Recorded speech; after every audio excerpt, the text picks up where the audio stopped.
Bonjour tout le monde, bienvenue sur l'Après Ciné, la chaîne du passionné. Bien, bien, bien, bien, bien. Et je ressors à l'instant de la séance de Scary Stories et je vais vous donner mon opinion à chaud. Bon, c'est un film que je n'attendais pas du tout et j'étais tombé dessus en fait par hasard sur internet.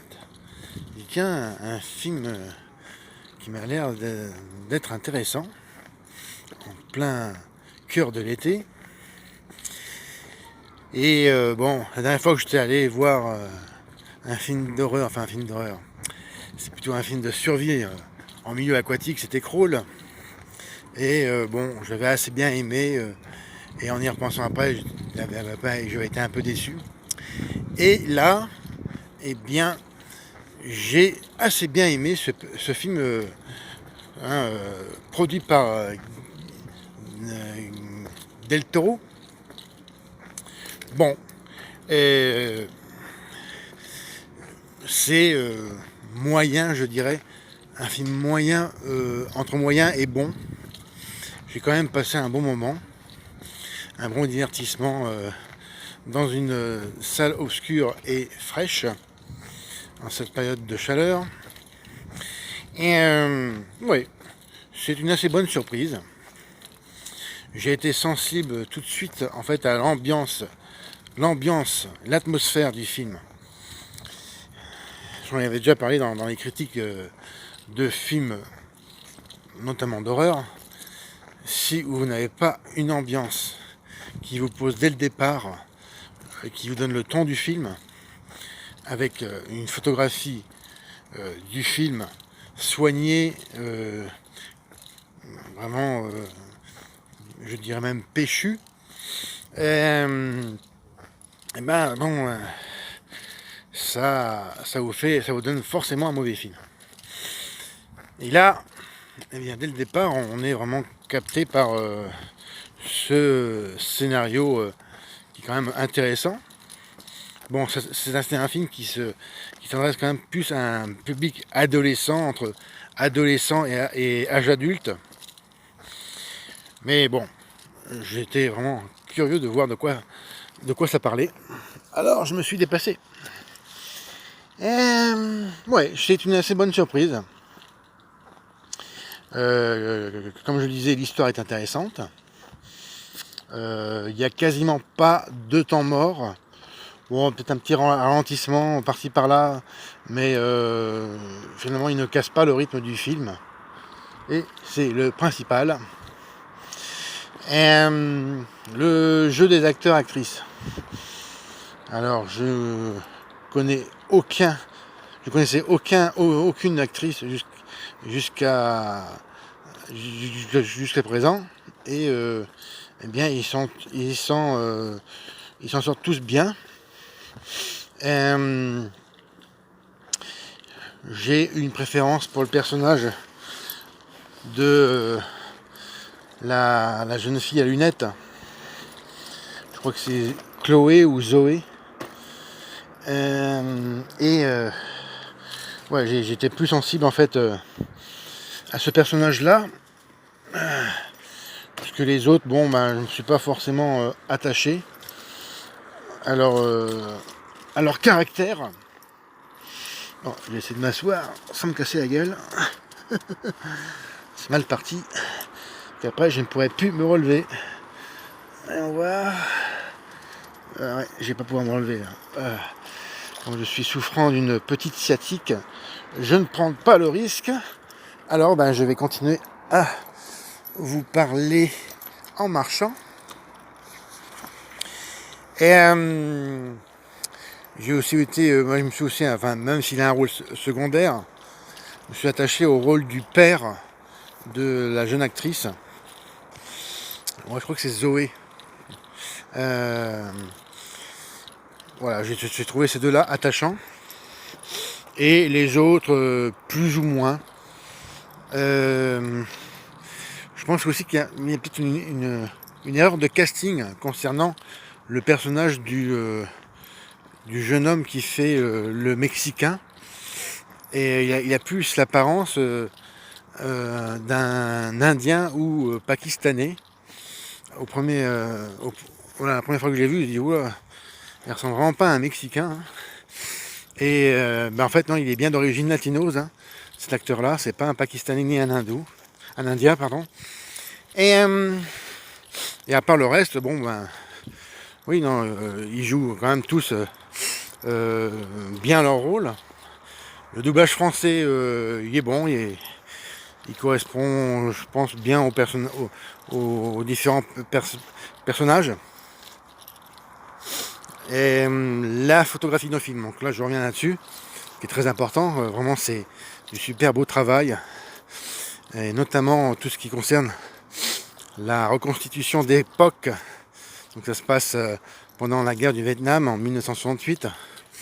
Et vraiment chaque détail, vraiment il y a rien à redire. Tout a été vraiment bien fignolé dans les détails. Ça se passe à cette époque-là, mais enfin bon, ça n'apporte pas quelque chose de plus à l'histoire même. Si ce n'est que bon, ça se passe en 1968. Mais bon, ça aurait pu se passer en 2019. Je pense que ça aurait été pareil. Et peut-être un clin d'œil politique, enfin je sais pas. Et ensuite, ce qui concerne les effets spéciaux, eh bien tout ce qui est numérique, et il y a aussi, je pense, de l'animatronique, ou alors des personnages en chair et en os. Je pense pas qu'il y ait une animatronique, mais de numérique, ça c'est sûr. Et de vrais personnages, je pense aussi, pour en ce qui concerne la sorcière et l'épouvantail. Et j'ai bien aimé au fait aussi les couleurs qu'il y a dans ce film au début. Si on est attentif, dans un film d'horreur, en général, ça commence le jour. Et dès la tombée de la nuit, ben, c'est là que les ennuis arrivent. C'est un détail important, hein, qui fait partie de l'atmosphère, de l'ambiance du film. Il faut le savoir. Et ensuite, tout ce qui est après la musique, bon, ça n'a pas retenu mon attention par contre. Elle est assez insignifiante, la musique du film. Ouais, j'ai vraiment pas fait attention à ça. Et alors, sans faire de révélation, la fin finit, mais avec 3 points de suspension, je dirais. Voilà. C'est, je dirais, pour moi, c'est ouvert. La fin est ouverte et non fermée. Que dire d'autre, à part que un petit détail amusant. Je vérifie si quand même mon téléphone enregistre toujours bien, oui. Bon, enfin amusant. Au début, j'ai dit putain, à pas bouffer son paquet de bonbons pendant toute la séance quand même.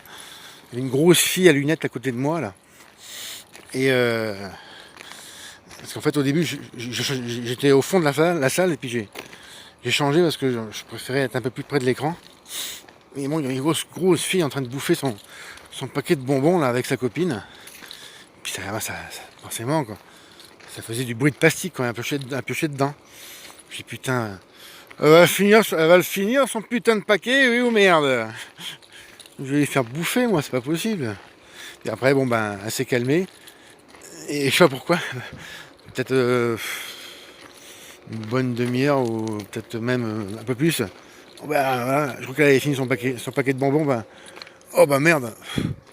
Elle a repioché là-dedans quoi. Bon, c'est un détail amusant, mais enfin, pour vous dire que bon, les gens malheureusement, en salle, ne sont pas forcément discrets. Mais bon, après, ça s'est arrangé. J'ai pu faire attention à ce qu'elle mangeait. D'abord, c'est pas bon de manger les bonbons, hein. Ça fait grossir. Je sais de quoi je parle. Bon, je referme l'anecdote. Sinon, le public dans la salle était attentif et silencieux. J'ai toujours un peu la crainte, en fait, quand c'est des films d'horreur qui s'adressent au public adolescent ou jeune adulte. Bon, il y en a qui parlent du début jusqu'à la fin. Alors ça, c'est l'horreur. Bon, ça m'est vraiment très rarement arrivé. Ouais, j'ai de la chance. Ça m'est très rarement arrivé ce problème. Donc pour revenir au film, ce qu'il faut retenir, eh bien oui, on passe pour moi, j'ai passé un assez bon moment. Ça m'a changé d'idée, c'était le principal. Et j'ai bien aussi aimé, bon, moi je regarde toujours jusqu'à la fin le générique. Et voilà, j'ai bien aimé aussi le générique. Parce que quand même, il ne faut pas oublier que ça fait partie du film. Hein. Pratiquement la majorité des gens se lèvent dès qu'il y a le mot fin ou bon c'est la fin, ça passe au générique. Mais moi j'aime bien rester jusqu'au générique pour savoir où ça a été tourné, voilà, tous les détails. Et puis me laisser le plus longtemps possible dans l'ambiance du film. Voilà. Qui a été tourné d'ailleurs au Canada, en Ontario, il me semble, oui c'est ça. Ou alors avec le financement du gouvernement de l'Ontario. Enfin, ça a été tourné au Canada, à moins que je me trompe. Et pour conclure, eh bien moi, je vous recommande ce film. On passe quand même un bon moment au cinéma et c'est le principal. C'est tout ce que l'on demande. Ma note pour ce film, eh bien je mettrai un assez bon 14/20. C'est un film honnête. Hein, c'est pas un grand, ça sera pas le grand film d'horreur de l'année 2019. Je ne pense pas. Et il est meilleur que Crawl, ça c'est sûr. Oui, je lui donne un 14/20 parce que bon, c'est entre moyen et bon, donc ça justifie ma note. Et bien voici ce qui conclut cette vidéo. J'espère qu'elle vous aura plu. Comme d'habitude, regardez et partagez mes autres vidéos. Mettez-moi un M si vous avez aimé. Laissez-moi vos commentaires, hein, comme d'habitude, en dessous du descriptif de la vidéo. Suivez également mon actualité sur mes réseaux sociaux. Page Facebook Post Ciné. Compte Instagram Ciné, série au pluriel, petit passion. Et mon compte Twitter, La Presse Ciné. C'était Fred. Et moi, je vous donne rendez-vous pour une prochaine vidéo. Salut!